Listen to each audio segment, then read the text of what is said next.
You see the tiny, almost imperceptible flinch when you give a compliment. You hear the hesitation in their voice when they say, "Everything's fine." You feel the shift in the room's energy before anyone else even notices something is off. But this isn't a superpower, it's a burden. Most people ignore this feeling, but 99% miss the last part, where we learn how to carry this weight without letting it crush us. Hidden knowledge. Have you ever had that strange, sinking feeling in a meeting?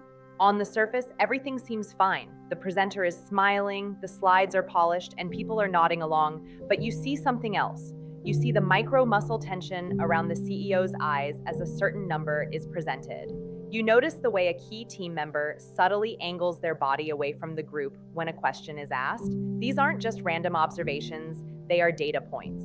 Your brain, an incredible pattern recognition machine, is picking up on dozens of these nonverbal cues every single second. Researchers call this ability to make quick, accurate judgments based on limited information, thin slicing.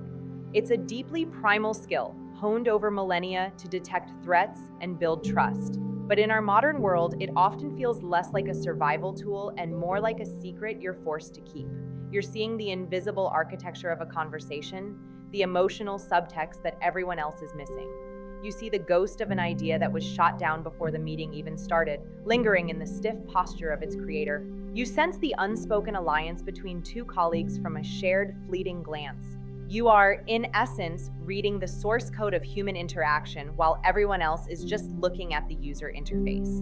And the most challenging part, you can't just turn it off. It's not a switch, it's the way you are wired. This constant stream of information can be incredibly powerful. It allows you to navigate complex social landscapes, to know when to push and when to hold back, to connect with people on a level that feels almost psychic. You can anticipate needs, diffuse conflicts before they ignite, and offer comfort to someone who hasn't even admitted they're in pain. This is the beautiful side of this heightened perception. It's the part that makes you an incredible friend, a compassionate leader, and an intuitive partner. You're not just listening to the words being said, you're listening to the emotional truth behind them.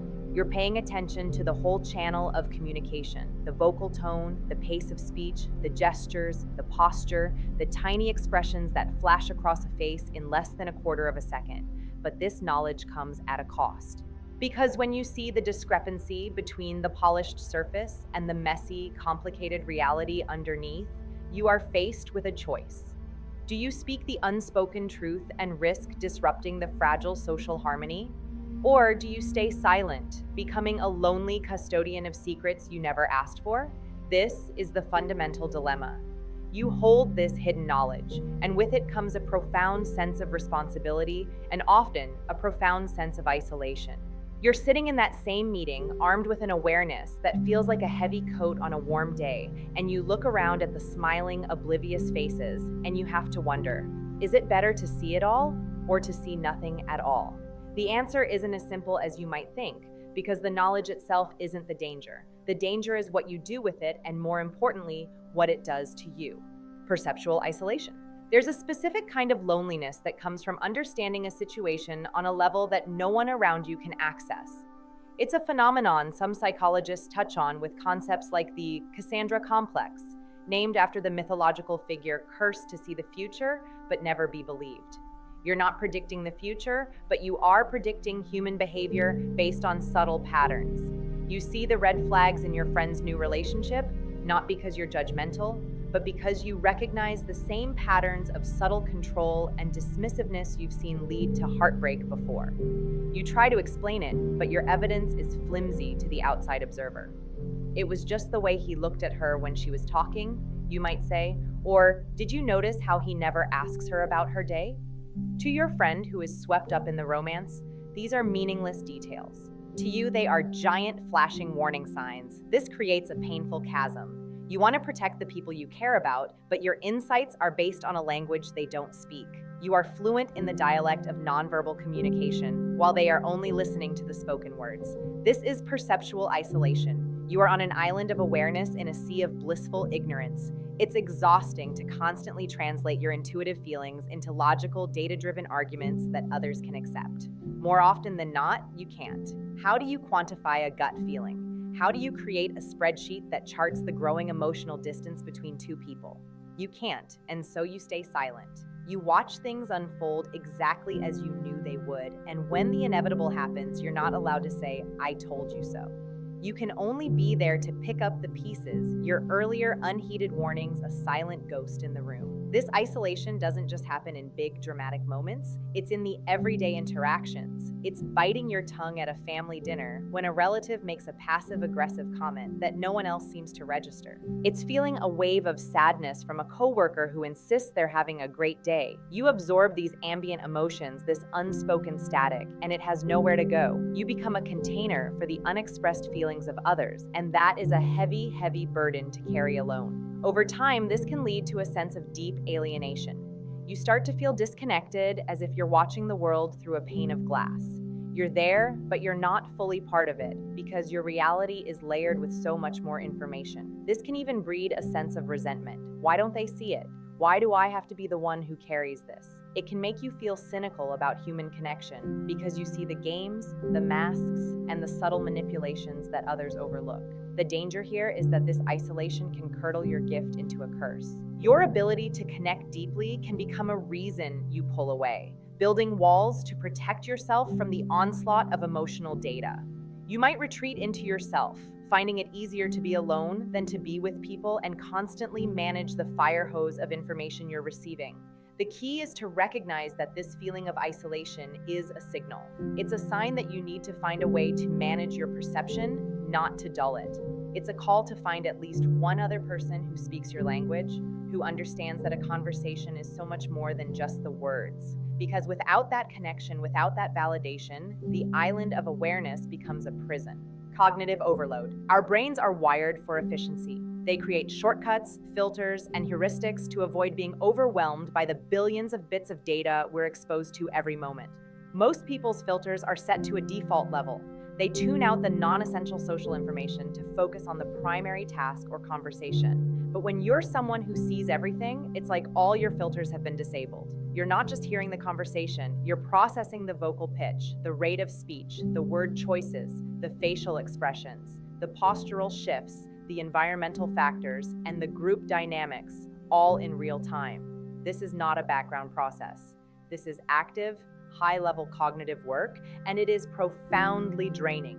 Think of your brain's processing power like a computer's RAM. A normal conversation might use up 20% of someone's available RAM. For you, that same conversation, with all the extra layers of analysis, could be using 80% or 90%. This is what leads to cognitive overload.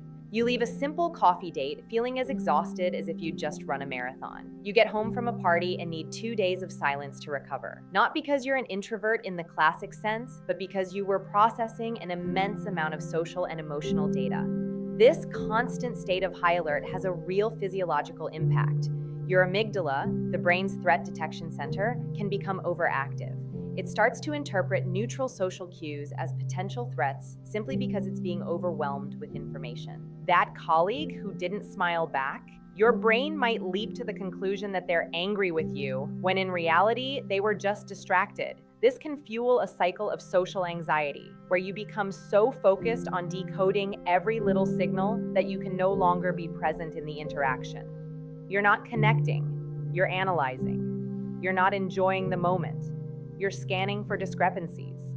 The joy of simple, easy connection can be lost, replaced by the exhausting work of constant vigilance.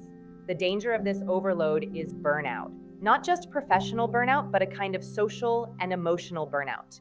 You start to avoid social situations, not because you dislike people, but because you lack the sheer cognitive energy to engage with them. Your capacity for empathy, which is part of what allows you to see so much, can become depleted. When you're running on empty, it's hard to offer compassion to others. You might become more irritable, more withdrawn, or more critical, simply as a defense mechanism to stop the fire hose of incoming data. This is your system trying to protect itself. It's essential to understand this as a capacity issue, not a character flaw. You're not weak or overly sensitive. Your system is simply running a much more complex program than most. The solution then isn't to try and stop seeing. That would be like asking a musician to stop hearing the notes in a song. The solution is to learn how to manage your cognitive load. It's about creating intentional moments of social blindness, where you give yourself permission to not analyze, to not decode, to just be.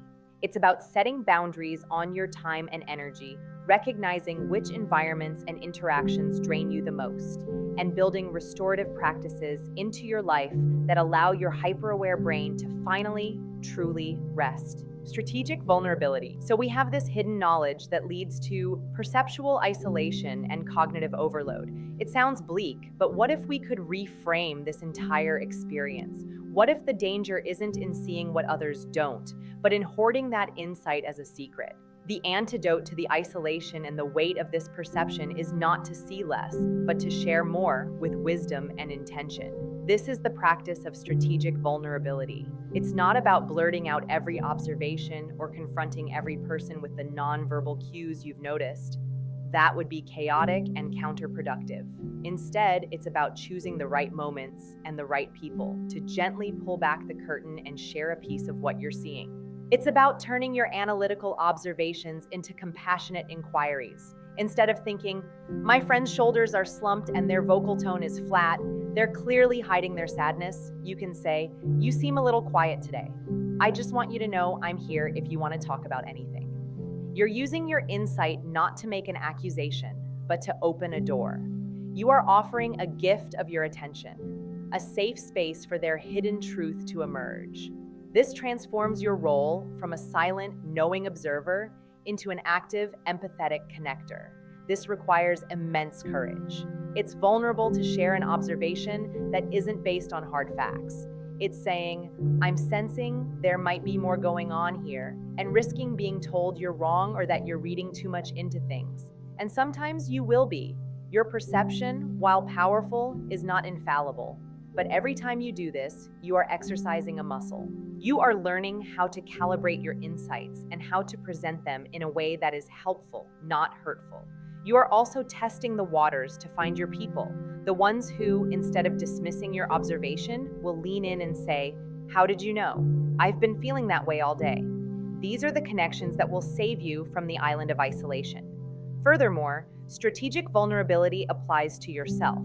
It's about being honest about your own needs. It's being able to say to a friend or partner, I'm feeling a bit overwhelmed by all the social energy tonight. I'm going to step outside for a few minutes to recharge. This isn't an excuse or a weakness. It's a vital piece of self-management. It educates the people around you about how you operate, building understanding and preventing them from misinterpreting your need for space as a sign of rejection. By doing this, you stop being a passive victim of your perception and become an active architect of your well-being. You use your deep understanding of human states to manage your own. You recognize the cues of your own cognitive overload and take action before you hit burnout. You leverage your insight not just to see others, but to finally, truly see yourself.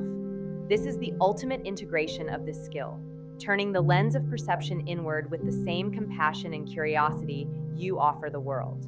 The true danger was never in the seeing, it was in the silence. It was the mistaken belief that your perception was a wall that separated you from others, but you are now learning that it can be a bridge. By choosing to share your insights with care, by transforming your observations into acts of connection, and by honoring your own energetic limits, you turn a burden into a craft. You are not cursed. You are gifted with a higher resolution view of the human heart. Your task is not to dim your vision, but to learn to navigate the world with the gentle wisdom that it provides, finding peace not in seeing less, but in understanding more. YouTube comment. Be honest. Which part of this felt like it was written just for you? For me, it was the cognitive overload after social events. It's a relief to know I'm not the only one.